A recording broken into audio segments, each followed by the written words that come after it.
देखो फिर से बता रहे हैं, इलेक्ट्रॉन का जो काइनेटिक एनर्जी होता है किसी भी ऑब्जेक्ट का, वो तभी डिफाइन होगा जब वो मोशन में होगा, वेलोसिटी होगी उसके पास। पोटेंशियल एनर्जी कभी भी किसी एक सिंगल चीज़ का डिफाइन नहीं होता है, इस बात को आप ध्यान में रखें। पोटेंशियल एनर्जी एक सिस्टम का डिफाइन होता है, सिस्टम के लिए ही पोटेंशियल एनर्जी का बात किया जाता है। अब सिस्टम क्या होता है? सिस्टम का मतलब कम से कम दो चीज़ें तो रहें, एक अकेली चीज़ को आप सिस्टम नहीं बोल सकते ना, कम से कम दो चीज़ें रहें। तो देखो आपको हम दो बातें फिर से बताएंगे। एक बताएंगे इलेक्ट्रोस्टैटिक पोटेंशियल एनर्जी का फॉर्मूला क्या होता है, ठीक है। ग्रेविटेशन चैप्टर अभी तुम पढ़ोगे तो उसमें सब क्लियर हो जाएगा, बहुत चीज़ें लगभग बराबर सी होती हैं। थोड़ा सा ना इसको यहाँ समझाएं, चलो यहाँ समझ लो। देखो अगर मान लो, अरे भैया आप ऊपर जाइए, देखो सुनो, अगर मान लो यहाँ पर एक चार्ज पार्टिकल है Q1, थोड़ा ध्यान से देखना क्योंकि ये वाली चीज़ ना तुमको कंफ्यूजन में डाल सकते है अगर तुमको समझ में नहीं आएगा तो। और इससे r दूरी पर एक पार्टिकल है Q2, ठीक, तो इन दोनों के बीच फोर्स भी लगेगा और दो चार्ज है इसलिए एक सिस्टम भी बन गया, तो इन दोनों के बीच में पोटेंशियल एनर्जी भी होगी। तो इस पर जो फोर्स लगता है जिसको आप कूलाम्बिक फोर्स या इलेक्ट्रोस्टैटिक बोलते हैं, वो क्या होता है? K Q1 Q2 by r square, ये फोर्स की वैल्यू होती है। और अगर आप अगर आप इसी पे इसका पोटेंशियल एनर्जी निकालना चाहें, U से डिनोट करते हैं, या फिर एक काम करो इसको तुम पोटेंशियल एनर्जी लिख दो, ठीक है। इसको EPE कहा जाता है। EP का मतलब इलेक्ट्रोस्टैटिक पोटेंशियल एनर्जी, बात में आ रही है? इस EP का मतलब है इलेक्ट्रोस्टैटिक पोटेंशियल एनर्जी, इस EP का ये मतलब है। इसके फॉर्मूले में क्या होता है? नीचे से सिर्फ एक तो R गायब हो जाता है, K into Q1 Q2 by R, बस ये हो जाता है फॉर्मूला। बस में आ रही है? तुमको पता है ऐसा क्यों होता है? क्योंकि फोर्स और एनर्जी में हर जगह रिलेशन होता है। तुमको क्लास 9 का एक फॉर्मूला है W बराबर F into D, force into displacement. तुमको ऐसा नहीं लग रहा कि फोर्स में डिस्प्लेसमेंट का गुणा करेंगे तो वर्क आ जाएगा? मतलब फोर्स में अगर डिस्टेंस का गुणा करें तो वर्क आ जाएगा? डिस्प्लेसमेंट डिस्टेंस बात एक ही समझो, अगर सीधा है तो डिस्प्लेसमेंट डिस्टेंस बात एक ही है। फोर्स में डिस्टेंस का गुणा करेंगे वर्क आ जाएगा? क्या वर्क को ही एनर्जी नहीं बोलते हैं? तो एनर्जी निकालने के लिए आपको फोर्स में किसका गुणा करना है? अगर तुम इसी फोर्स में डिस्प्लेसमेंट गुणा करोगे तो ये फोर्स क्या बन जाएगा? एनर्जी बन जाएगा, R से R कट जाएगा, यही आएगा। बात में आ रही क्या? बस ऐसे रिलेट करवा रहे, थोड़ा ध्यान रखने के लिए। समझ में आया? ठीक, नहीं समझा फॉर्मूला याद कर लो अभी के लिए, ठीक है। फॉर्मूला अभी के लिए याद कर लो। आपको ये फॉर्मूला यूज करना होता है जब भी आप क्या निकाल रहे होते हैं? दो चार्जेस के बीच की पोटेंशियल एनर्जी निकाल रहे होते हैं, मतलब इलेक्ट्रोस्टैटिक पोटेंशियल एनर्जी निकाल रहे होते हैं। और वही अगर आप GPE की बात करते हैं, GP मतलब ग्रेविटेशनल पोटेंशियल एनर्जी, अगर आप ग्रेविटेशनल पोटेंशियल एनर्जी की बात कर रहे होते हैं तो ग्रेविटेशनल में क्या केस बनता है? इस चार्ज की जगह क्या हो जाएगा? मास हो जाएगा। यहां पर एक मास M1 रहेगा, इससे R दूरी पर एक मास M2 रहेगा, तो इस केस में फोर्स क्या बनता है? G M1 M2 by R square. तो इस केस में ग्रेविटेशनल पोटेंशियल एनर्जी क्या बन जाएगा? बस एक R कम कर दो नीचे से, G M1 M2 अपॉन में R। बस सिमिलर फॉर्मूला नहीं लग रहा है? बस ये इलेक्ट्रोस्टैटिक कांस्टेंट, ये ग्रेविटेशनल कांस्टेंट, ये मास तो ये चार्ज डिस्टेंस सेम ही है। बात में आ रही क्या? अब मेरी बात सुनना ध्यान से। और काइनेटिक एनर्जी हर जगह half M V square, kinetic energy हर जगह हाफ एम वी स्क्वायर। तो हम क्या बोलने जा रहे हैं? हम लोग इलेक्ट्रॉन की एनर्जी डिस्कस करेंगे जब वो अपने ऑर्बिट में है, ठीक है। एनर्जी ऑफ इलेक्ट्रॉन, हेडिंग लगाओ, energy of electron in its orbit, in its orbit, energy of electron in its orbit. हो गया? देखो किसी भी पार्टिकल के पास अगर वो पार्टिकल मोशन कर रहा है या फिर अगर कहीं उसका पोजीशन डिफाइन है तो उस पार्टिकल के पास दो एनर्जी होती है, एक काइनेटिक और एक क्या? पोटेंशियल एनर्जी पोजीशन की वजह से होती है। ये पार्टिकल इस पार्टिकल के पास रखा गया है तब तो पोटेंशियल एनर्जी है ना। अगर ये पार्टिकल अकेले दुनिया में चला जाए तो इसकी पोटेंशियल एनर्जी जीरो हो जाएगी। अगर कोई भी चीज़ इन्फाइनाइट में चली जाती है उसकी पोटेंशियल एनर्जी कितनी हो जाती है?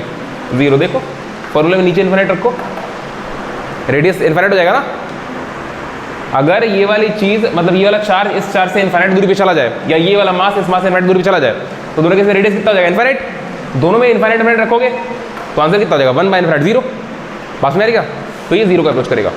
तो अगर पोजीशन अगल बगल में है, आसपास में है, एक डेफिनेट डिफाइंड डिस्टेंस पे है, तो पोटेंशियल एनर्जी होगी। और अगर पार्टिकल मोशन कर रहा है तो उसके पास काइनेटिक एनर्जी होगी। पोटेंशियल और काइनेटिक एनर्जी को जोड़ने के बाद उसको क्या बोलते हैं? Mechanical energy. मैकेनिक्स में 2 चीज पढ़ते हैं, समझो मेरे बात को ना, आप मैकेनिक्स समझिए। मैकेनिक्स में 2 चीज पढ़ते हैं, एक displacement distance, position position position position position, दूसरा वेलोसिटी वेलोसिटी। बस मेरी क्या कैसे पढ़ते हैं? एनर्जी 2 प्रकार की होती है उसमें। अभी बाकी एनर्जी होती है इलास्टिक पोटेंशियल एनर्जी, स्प्रिंग का पोटेंशियल एनर्जी, सब होता है, लेकिन उसमें बात की बात है। मेन देखो, अगर कोई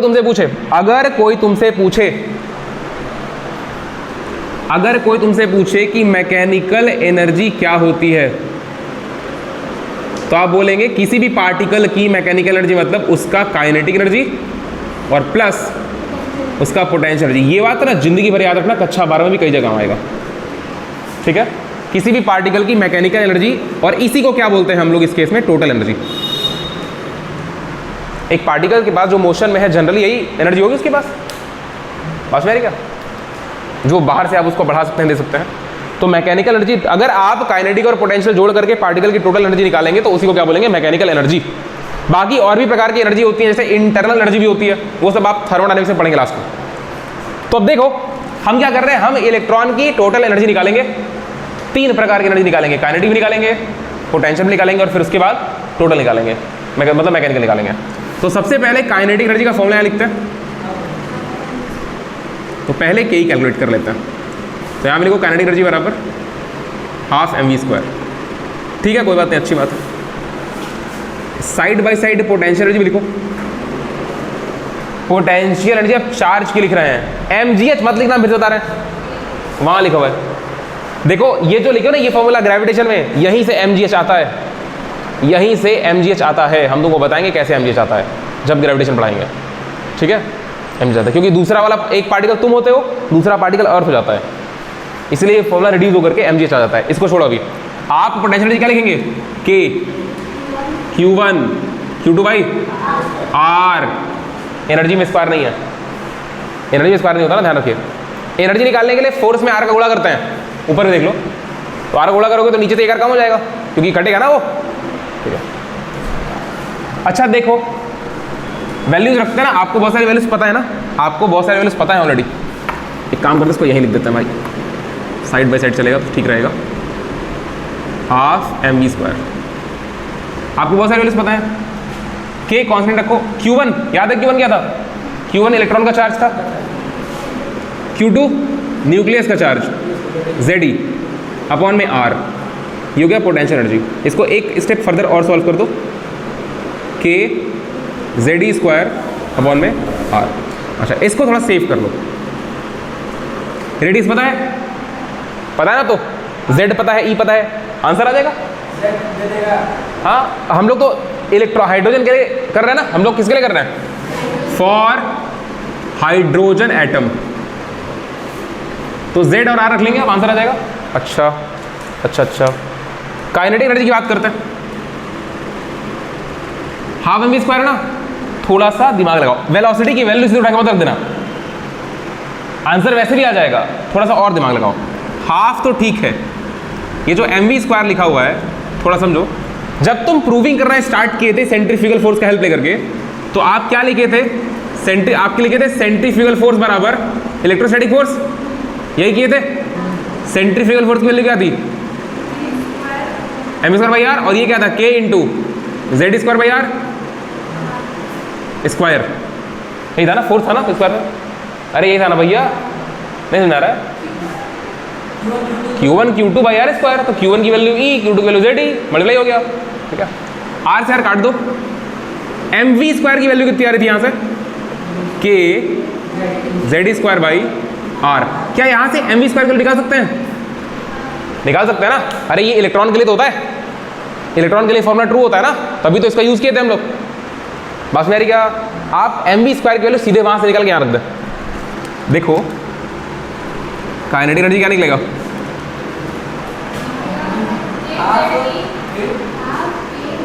हाफ के जेड स्क्वायर बाई आर, ये निकलेगा।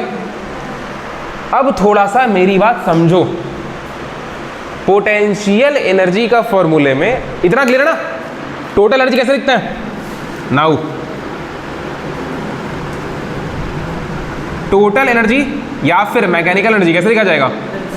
Kinetic plus potential energy. दोनों की वैल्यू रखने से पहले आपको मैं एक बात समझाना चाहता हूं। देखो, पोटेंशियल एनर्जी के फॉर्मूले में Q1 चार्ज रखे और Q2 चार्ज रखे। यहां पर Q1 Q2 रखे।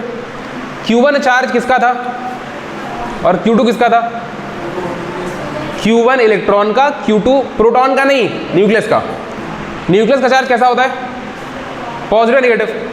इलेक्ट्रॉन का, अगर हम यहां पर Q1 के बगल में माइनस Q1 रखें तो कोई दिक्कत है? लेकिन हम यहां तो रखेंगे नहीं, क्योंकि पॉजिटिव चार्ज के बीच का भी तो पोटेंशियल एनर्जी हो सकता है। ठीक है, हम अपने फॉर्मूले में यहां पर माइनस ही रख दे तो कोई दिक्कत है? ये तो सही बात है ना? इलेक्ट्रॉन के ऊपर चार्ज नेगेटिव नेचर का होता है, ये तो प्लस ही रहेगा। प्लस इंटू माइनस कितना हो जाएगा?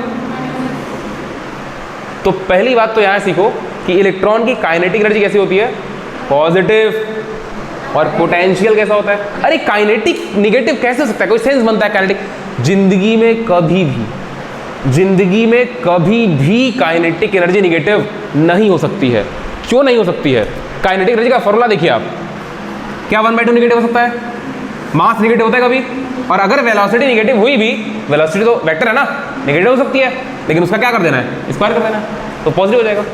तो काइनेटिक एनर्जी ऑलवेज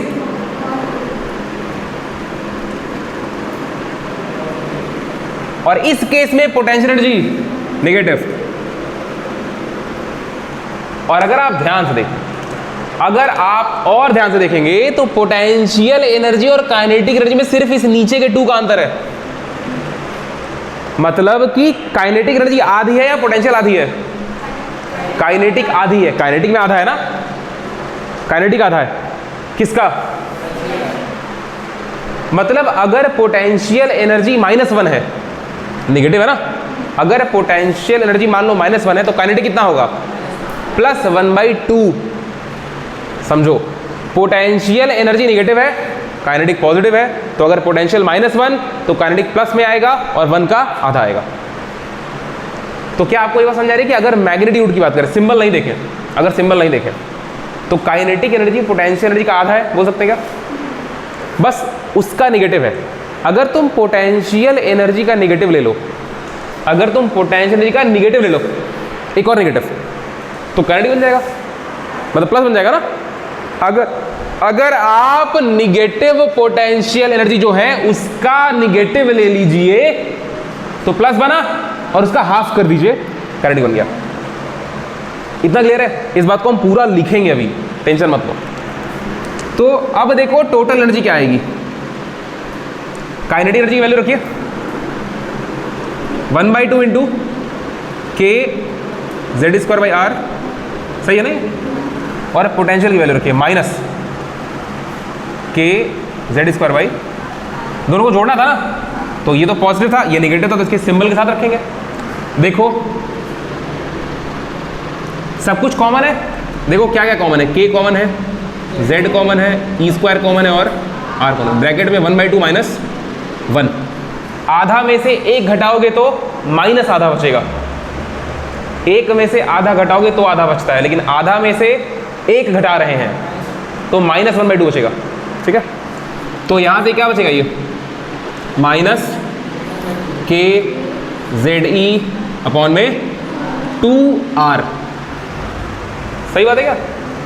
अगर आप फिर से देख पाए तो टोटल एनर्जी और काइनेटिक एनर्जी बराबर है, बस एक दूसरे का निगेटिव है।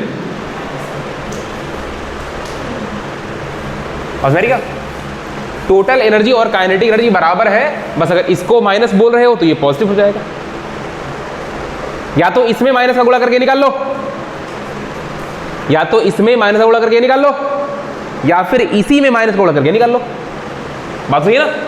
इसमें माइनस का गुणा करोगे तो नेगेटिव बन जाएगा, इसमें माइनस का गुणा करोगे तो प्लस बन जाएगा।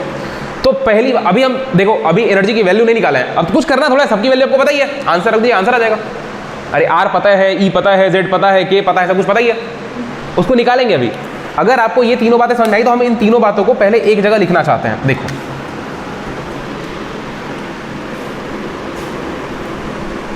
यही लिखते हैं ना, यही लिखते हैं।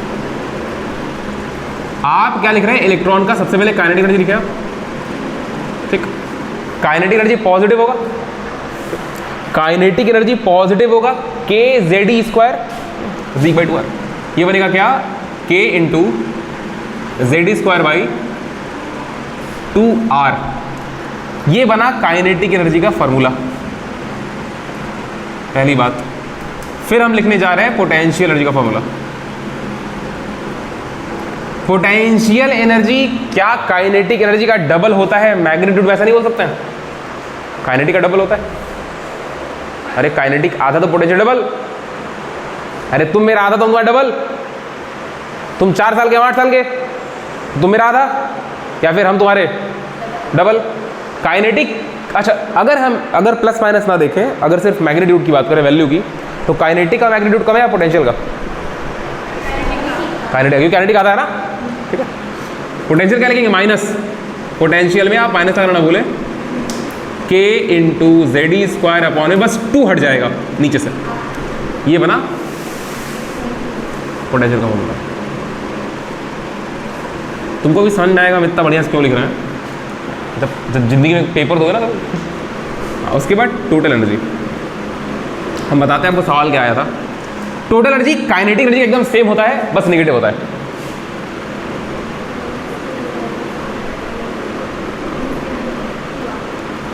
अब इन तीनों में नीट में पूछा गया था रिलेशन, अध्याय सुनना। काइनेटिक एनर्जी जो होता है, मतलब इसको ऐसे लिखते हैं ना, देखो, अगर काइनेटिक एनर्जी में 2 का गुणा कर दें तो क्या पोटेंशियल एनर्जी बन जाएगा? माइनस लगाना पड़ेगा, बात में आएगा, माइनस लगाना पड़ेगा। तो क्या ये 2 नीचे भी जा सकता है? पोटेंशियल का था, सही बात है ना। क्या काइनेटिक एनर्जी जो होता है वो टोटल एनर्जी का निगेटिव नहीं होता है? टोटल का निगेटिव ले लो, मतलब प्लस हो जाएगा, ये तो बन जाएगा। इन तीनों कंबाइन करके क्या लिखोगे कि सर काइनेटिक एनर्जी जो होता है वो पोटेंशियल एनर्जी का निगेटिव का आधा भी होता है और टोटल एनर्जी का निगेटिव होता है। ये बात आपको समझ में आनी चाहिए, ये याद नहीं रखना है। देखो हमको ये वाला रिलेशन याद नहीं है, हमको समझ में आता है बस। पास में क्या, हमको क्या क्या आता है देखो, हम लोग बताते हैं। पॉजिटिव कौन? काइनेटिक, जो कि कभी निगेटिव नहीं सकता। बाकी दोनों क्या? निगेटिव। निगेटिव में बड़ा कौन? पोटेंशियल है। वैल्यू किसकी बहुत ज़्यादा है? पोटेंशियल की ना। पोटेंशियल की वैल्यू निगेटिव में ज़्यादा है, तभी तो काइनेटिक घटाने के बाद भी आंसर निगेटिव आ रहा है। अरे काइनेटिक घटी तो रहा निगेटिव से, ये पोटेंशियल एनर्जी बड़ा है तभी तो आंसर निगेटिव आया टोटल एनर्जी का। बस मेरी का बस मेरी काइनेटिक एनर्जी पॉजिटिव में है, पोटेंशियल निगेटिव में है। आंसर पॉजिटिव तब आता जब काइनेटिक की वैल्यू ज़्यादा होती, तभी तो पोटेंशियल घट के आंसर आ जाता पॉजिटिव। आंसर नेगेटिव क्यों आ रहा है? अरे नेगेटिव नंबर जब बड़ा होता है तभी तो आंसर नेगेटिव आता है। अगर पॉजिटिव नंबर बड़ा होता है तो आंसर पॉजिटिव आता है। तो यहाँ पे आंसर क्या है? नेगेटिव या पॉजिटिव? नेगेटिव आ रहा है ना। इसका मतलब बड़ा कौन है? पोटेंशियल या काइनेटिक? पोटेंशियल। मैग्नीट्यूड उसका ज़्यादा है, हम ये कह रहे हैं। मैग्नीट्यूड पोटेंशियल का ज़्यादा है। बस नहीं क्या? अच्छा, ये तो क्या रिलेशन। अब बात करते हैं मैग्नीट्यूड की। तो आप मेरी बात समझिए, देखो तीनों में तुमको एक चीज़ दिखाई दे रही होगी ना, इन तीनों में एक फैक्टर कॉमन होगा। इन तीनों में देखो ये वाली चीज़ सब में कॉमन है, ये सब में आ रहा है। बस मेरे का तो आपको पता है कि एन जेड और एन के साथ खिलवाड़ तो करना नहीं होता। कहीं एन छूट गया क्या भाई?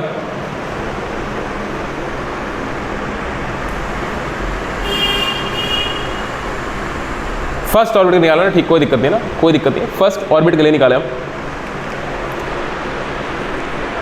वेलोसिटी की r r r r r r r r अच्छा आर की वैल्यू भी रखनी बाकी है ना, आर की वैल्यू तो रखेंगे तो एन आ जाएगा उसमें, आर की वैल्यू रखेंगे तो एन आएगा ना उसमें, अरे नहीं आएगा क्या, आएगा ना, हाँ ठीक है। तो हम क्या करते हैं, इसकी वैल्यू कैलकुलेट करते हैं पहले, आप साइड में इसकी वैल्यू यहाँ कैलकुलेट करिए मेरे साथ। देखो इसकी वैल्यू कैसे निकलेगा, अच्छा ये क्या होता है, काइनेटिक का डबल है, ये ध्यान रखना, ये किसी की वैल्यू नहीं है, ये कांस्टेंट है, इसका नेगेटिव बनाओगे पोटेंशियल आ जाएगा, ठीक है। इसकी वैल्यू पहले निकाल लेते हैं हम, ये एक फैक्टर इसकी वैल्यू निकालना चाहते हैं हम, के की वैल्यू 9 × 9 निकाल के देखते हैं कितना आएगा।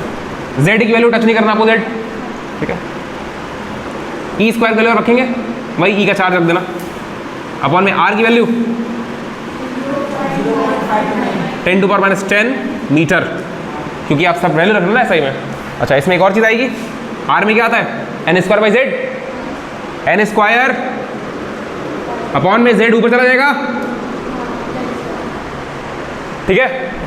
इसकी वैल्यू जब आप कैलकुलेट करेंगे तो इसकी वैल्यू आएगी 13.6, ठीक, 13.6। एक बार हम चेक कर ले, -19 9 × 18 और 19 -19, अच्छा निकाल ही लेते हैं, निकाल ही लेते हैं पहले, ऐसा ही निकाल लेते हैं, 13.6 तो इलेक्ट्रॉन वोल्ट में आंसर आता है, इसको निकाल लेते हैं। ये बना 9, नीचे क्या है 0.5, इसको 5 ही रहने दो क्योंकि राउंड ऑफ होकर 3 होगा, ये 5 ही बच जाएगा। और ये क्या बन रहा है 10⁻19, इसको सॉल्व करो ज़रा, तो इसको थोड़ा सा सॉल्व करें, n और z छोड़ देना, नहीं पूरा बोर्ड भर जाएगा फालतू में, तुम सॉल्व करो, जल्दी सॉल्व करो, n और z छोड़ देना, देखते हैं आंसर कितना आता है।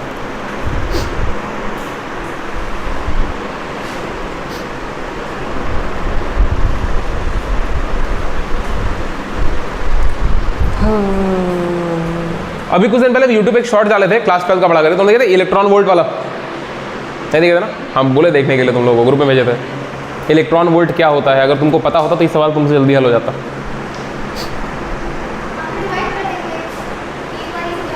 किसे डिवाइड कर देंगे, तुम क्यों डिवाइड करोगे, ऊपर है ही ना, एक तो ले लो वहीं से,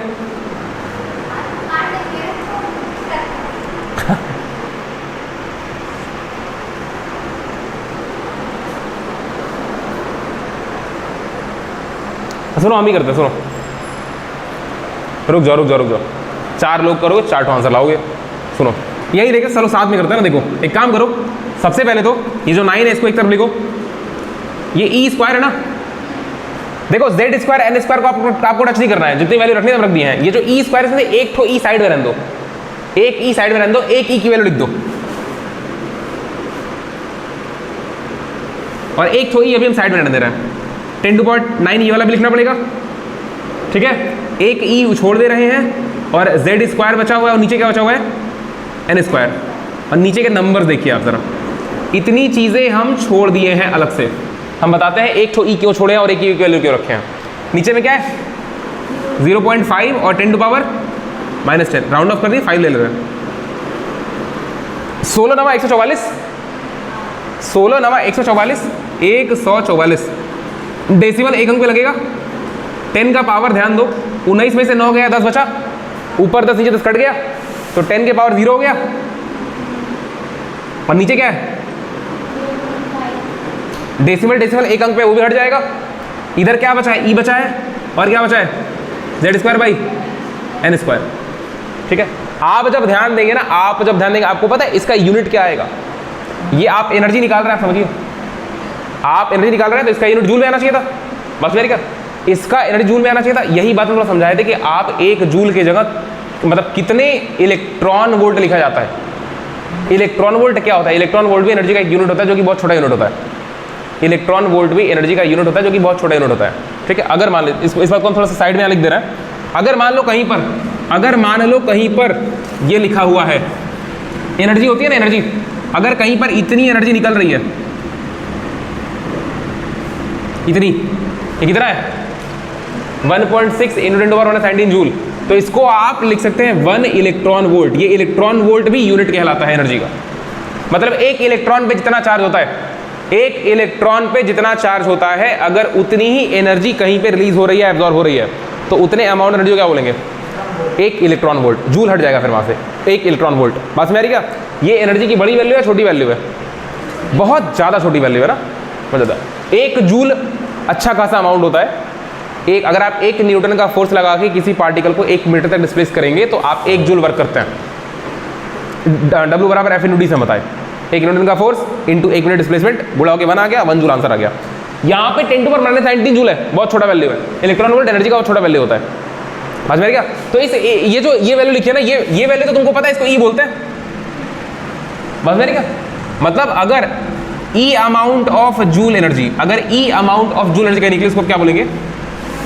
1 इलेक्ट्रॉन वोल्ट बोल देंगे, ठीक है? इसीलिए हम ई छोड़े हैं। ये जो पूरा आंसर आता है किसमें आता? जूल में आता, क्योंकि एनर्जी ही का ही तो सब फैक्टर ना, तो ये जूल में आता, ठीक है? ये 144/5 हो गया, कितना बच रहा है? 5 × 15, कितना है आंसर?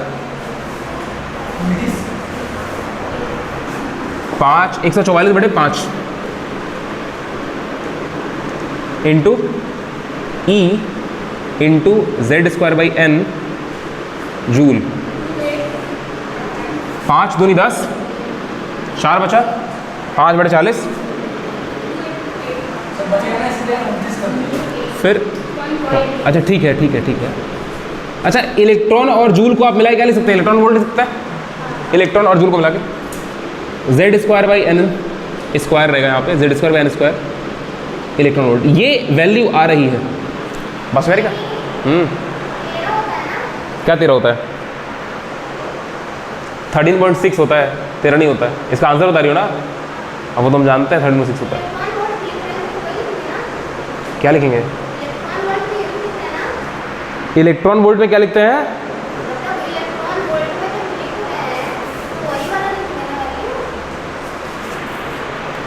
बेटा देखो, अगर इतना जूल तुमको दिखाई दे रहा है तो उसकी जगह 1 इलेक्ट्रॉन वोल्ट लिख सकते हैं। क्या तुमको यहाँ पे इतना जूल दिखाई दे रहा है? उसकी जगह पे हम 1 EV लिख दे, बस मेरी है ना? इस वैल्यू का जो कंफ्यूजन है ना मेरा हमको लग रहा है कहीं पे यहाँ पे कुछ हुआ है, गड़बड़ी। देखते हैं अब इसको डिवाइड करेंगे ना, क्योंकि हम लोग जो पोटेंशियल निकालेंगे 2 से डिवाइड करना पड़ेगा ना काइनेटिक के लिए। अभी 2 से डिवाइड करोगी ना, बस मेरे क्या? चलिए, तो ये वाली जो वैल्यू है, ये इस फैक्टर की वैल्यू थी। इसको अब हम लोग इस फॉर्मूले में रखेंगे, इस फॉर्मूले में रख के आंसर निकालेंगे। 2 से डिवाइड करके कितना आएगा? 14 निकालेगा, 13.6। हाँ ये 5 to 9 वाले फैक्टर की वजह से वैल्यू बढ़ा रही है, 5 to 9 वाले। इसको अगर 5 3 लेते हैं ना, अच्छा रुको, इसको 5 to 9 ले लेते हैं, कोई दिक्कत नहीं है, पूरा डिवाइड करते हैं ना। इसको 0.5 to 9 ले लो, पूरा डिवाइड कर लेते हैं। इसको भी डालते हैं, क्योंकि एक्यूरेट एनर्जी लानी है ना, तो पूरा डिवाइड कर लेते हैं भाई। और 1 डेसिमल गया तो कितना बचाइए? 52 हो गया, 5.29 हो गया, ठीक है 5.29 हो गया। एक काम करो, गुणा करना पड़ेगा, 52 53, इसको 5.3 कर देते हैं। 144 ये 5.3 हो गया, कोई दिक्कत नहीं है। तो एक काम करो, ऊपर नीचे 10 से गुणा कर दो, ठीक है कोई दिक्कत नहीं, 1 10 से गुणा कर दे रहा है। और ये आ गया Z²/n²। इलेक्ट्रॉन वोल्ट लिख दे रहे हैं इसको, इन दोनों को मिला करके ना। कहीं भी कंफ्यूजन है मत रहना, इसलिए हम दोबारा से कर रहे हैं, नहीं तो छोड़ दिए होते। ये EV हो गया मिला करके। इसके बाद इसको अगर आप सॉल्व करेंगे तो कितना आना चाहिए? 53 दूनी 106 है ना, 53 दूनी 106। डेसिमल जाएगा ही जाएगा, 106 104 होता, 40 बचता, 106 38 बचेगा, 380 हो जाएगा। 380, 53 का पारा कितनी बार बढ़े? 380 लाना है हमको, 380। तो 380 नहीं, 380 5 बार नहीं पड़ेंगे, 8 5 40, 7 बार जाएगा, 7 5 35, 7 बार जाएगा, 7 बार जाएगा। तो 7 5 35 और 7 21, 371 हो जाएगा, ठीक है। 380 371, 9 बचेगा। फिर आप 0 बढ़ाएंगे, ठीक है। 9 बचेगा, फिर 0 बढ़ाएगा, 90 हो जाएगा ना? नहीं, 9 बचेगा तो फिर अपने आप 90 हो जाएगा ये, तो फिर एक बार जाएगा। 2.71, हाँ ये सही वैल्यू आ रही है, इंटू 10 Z²/n² EV। आगे भी देख लेते एक लेवल ना, कितना बचना है ये? 27.1 Z²/n² इलेक्ट्रॉन वोल्ट। ये बना इसका फैक्टर, बात समझ आ रही क्या? अभी 13.6 आ जाएगा, 3000% आएगा वो, ठीक है, वो 13.6 आ जाएगा। उस वैल्यू को हम रखते हैं ना, आप सबसे पहले क्या निकालेंगे, के निकालते पहले, इसे मिटा दे, इसकी आवश्यकता तो नहीं है, ये तो आप समझ रहे होंगे, ठीक है। हाँ जी, तो यहाँ से आप के कैलकुलेट करें पहले।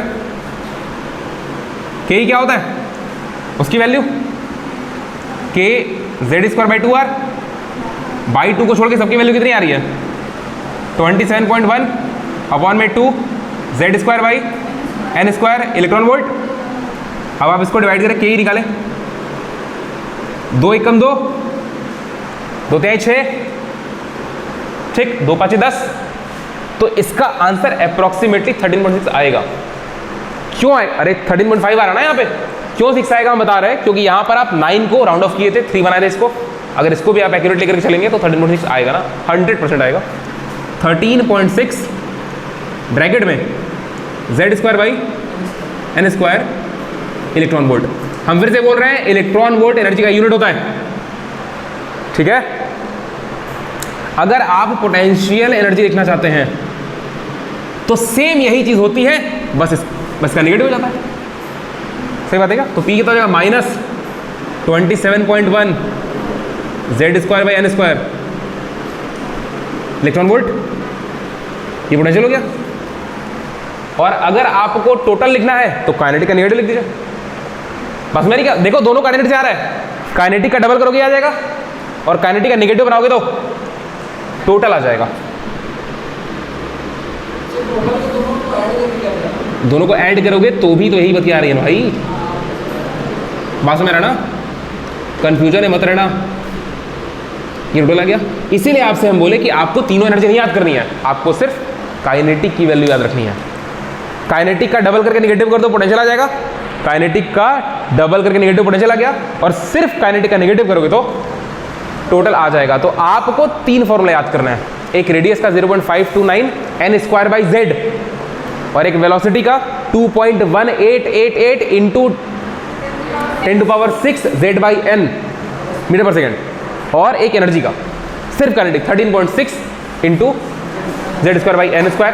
बस मेरी का, तो पहले रेडियस में देखो तुमको क्या मिला, n²/z मिला, फिर तुमको वेलोसिटी में क्या मिला, Z/n, और एनर्जी में दोनों स्क्वायर हो गया। बस मेरी का, ये जो कन्वर्जन हो रहा है ना रेडियस में, वेलोसिटी में, एनर्जी में, इसको ध्यान रखना, बस मेरी का, यही इंपॉर्टेंट है।